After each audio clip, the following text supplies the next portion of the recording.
Who are some people who died telling us the truth? There was a shunned Japanese politician who had spent a lot of his town's budget on building a tsunami wall that was built higher than any tsunami ever recorded in the area. Almost all people in that town cursed him for wasting their money until his death. Then came the big 2011 triple disaster in Japan. No one from the town died thanks to the barrier which withheld the biggest tsunami to ever hit. John O'Neill headed the investigation of the attack on the USS Cole.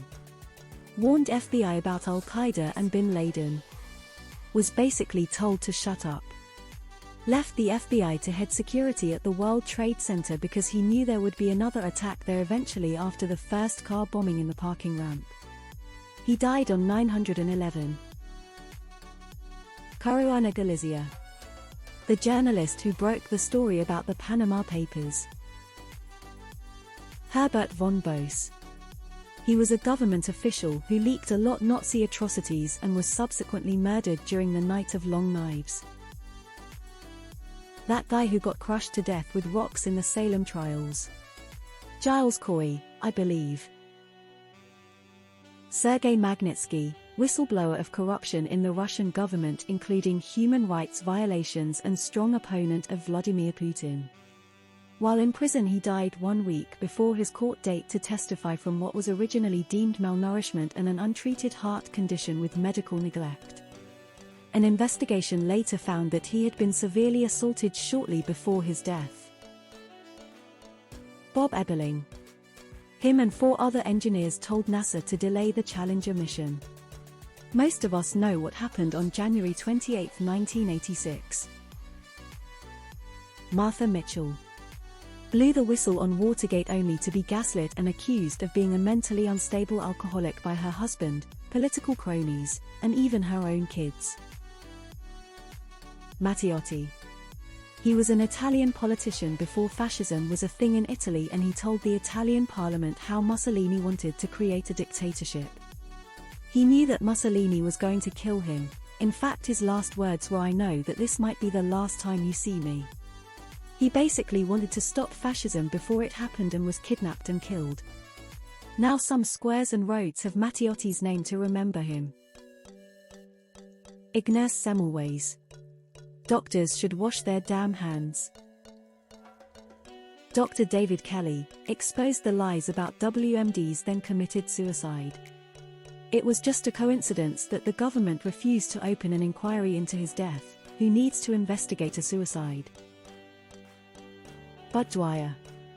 He was a politician in Pennsylvania in the 1980s and he was accused of accepting bribes. He denied it, but he and his family were receiving tons of hate from people to the point in which he called for a public announcement with news cameras and such. He took a gun out of an envelope and put it in his mouth and pulled the trigger.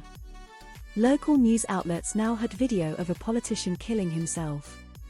Years later it was learned that he really didn't accept bribes.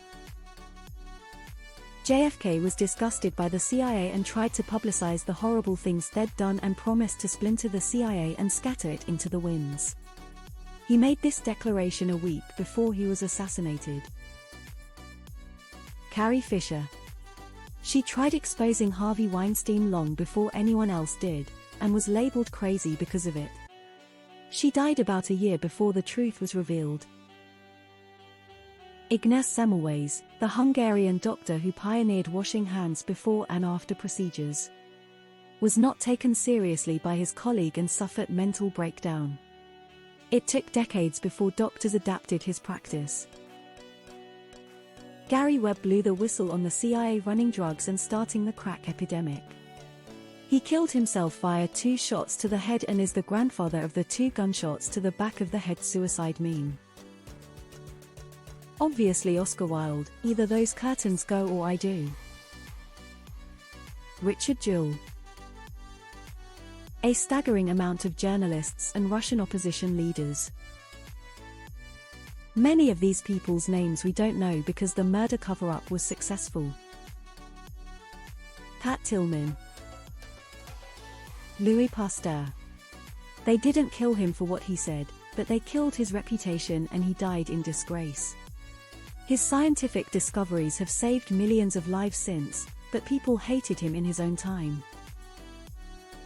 Karen Silkwood. Marie Curie. The poor Kurdish girl in Iran who was killed because she chose not to wear her hijab the right way. Aaron Swartz. Michael Hastings. Sophie Scholl.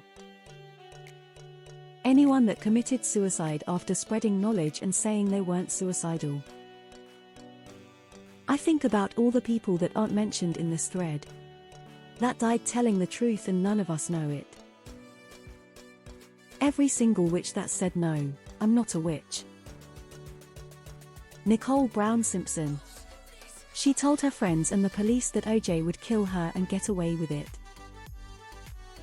Valery Alexievich Legasov. He was the scientist in charge of the cleanup at Chernobyl. We went knowing he would be dead within 5 years, but he continued to work on the ground to save millions of people. He exposed the truth about the failings of the Soviets' nuclear reactors, which partly caused the disaster. He risked being killed by the KGB to do this. He would commit suicide exactly 2 years of the disaster. Tesla. He died single in a hotel in NYC. He said all this life he had been working to improve society and people, but was always laughed at. I guess with him now famous, he is laughing last. President Eisenhower. In the councils of government, we must guard against the acquisition of unwarranted influence, whether sought or unsought, by the military-industrial complex. The potential for the disastrous rise of misplaced power exists and will persist. Dorothy Stang. Nun who worked 30 years in the Amazon rainforest. She tried to show the world that the American animal agriculture industry was the leading driver of deforestation in the Amazon. She was assassinated at point-blank range. Not exactly killed directly, but still punished severely. Galileo killed Socrates. My wife's maternal grandmother had a brother who was a German soldier in World War II. He said to some people that he thought Hitler wouldn't win, and this got him sent to the front lines of the Russian front. I like the story of the man, and my son has the uncle's name as one of his middle names. My wife's grandmother liked that. A joke I make is my son is either named after someone brave enough to be willing to speak truth to power, or someone too dumb to keep his mouth shut. My wife's family does tend towards bravery though. Karen Silkwood. Timothy Evans was hanged for the murder of his wife and daughter and claimed to the last moment that he didn't do it. He didn't. He blamed his neighbor, John Christie. Christie later proved to be a serial killer. Oops. Our bad. Sophie Scholl. Look her up if you're unaware, but she was executed as a female, German youth spreading anti-war propaganda during Nazi Germany reign in World War II. Nothing happened in Tiananmen Square. Jan Hus aka John Hus was tied to a stake and burnt to death by the Catholic Church, in Prague. He refused to recant his claim proven true of Catholic bishops and of a pope selling indulgences. Alberto Nisman. He was a prosecutor investigating the president of Argentina at the time, Cristina Fernández de Kirchner. Wound up doing the old Epstein and suicide. In the wastebasket next to where he was found, there was a draft for an arrest warrant for the president. Aaron Swartz. He was about to dump Pacer and highlight lapped corruption before being locked up by the feds. It's ironic they're putting his project behind a paywall, the same crime he went to jail for. Hans Scholl, Sophie Scholl, Christoph Probst, Alexander Skmoril, Willy Graf and Kurt Huber. Ernest Hemingway spent the latter part of his life being publicly shamed as crazy and paranoid because he constantly complained about being tracked by the FBI. Decades after he committed suicide, unsealed FBI records showed that they were in fact surveilling him for several years. Giordano